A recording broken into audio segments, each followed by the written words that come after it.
और अहम जानकारी हम आपको बता रहे हैं कि सीजेपी के आंदोलन के बाद रिजर्वेशन हटाओ एक आंदोलन के नाम से एक पार्टी बनाई गई है। सोशल मीडिया एक अकाउंट, इंस्टाग्राम के ऊपर एक अकाउंट बनाकर आरक्षण हटाओ पार्टी है वो बनाई गई। इसको लेकर केंद्रीय मंत्री रामदास अठावले का बड़ा बयान सामने आया। उन्होंने कहा कि आरक्षण को हटाने की और इस तरीके की षड्यंत्रकारी बातें करने वाले लोग राजनीति और देश की दिशा और दशा को नहीं समझते। उन्होंने कहा कि मैं केंद्रीय मंत्री से मुलाकात करने के बाद इस पेज को हटाने की है और इस तरीके के कंटेंट बनाने वाले लोगों के कंटेंट हटाने की अपील है वो करूंगा। उन्होंने कहा कि जिस तरीके से कांग्रेस जनता पार्टी के द्वारा किए गए आंदोलन के बाद देश के अंदर आरक्षण को हटाने के लिए बार बार बाढ़ आ चुकी है और भारतीय जनता पार्टी को बदनाम करने की कोशिश की जा रही है।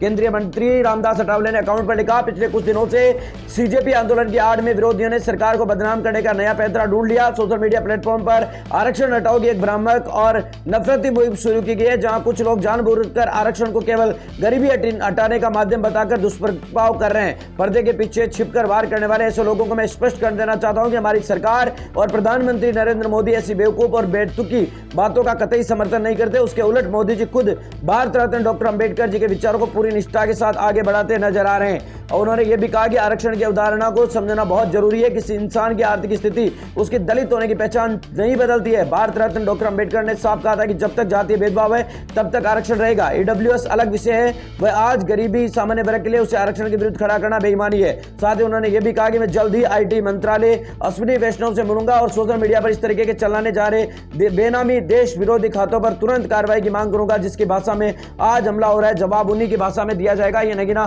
सांसद चंद्रशेखर आजाद की प्रतिक्रिया के बाद आपको बता दें कि रामदास अठावले का भी बयान सामने आया है। रामदास अठावले ने कहा कि इस तरीके के जो खाते हैं वो संचालित किए जा रहे हैं, इसकी पता भी करेंगे कि आखिर ये किसके द्वारा संचालित किया जा रहा है। और उन्होंने ये भी कहा कि देश दुनिया के अंदर चल रहे इस तरीके के बेनामी खातों की जांच है वो की जाएगी। इस तरीके का बयान आपको बता दें कि केंद्रीय मंत्री रामदास अठावले की तरफ से आया गया है। उन्होंने कहा कि देश भर के अंदर आरक्षण को हटाने की एक तरीके से साजिश चलाने वाले कुछ पेज है वो चलाए जा रहे हैं, जो कि बिल्कुल आपको बता दें कि नफरती मानसिकता के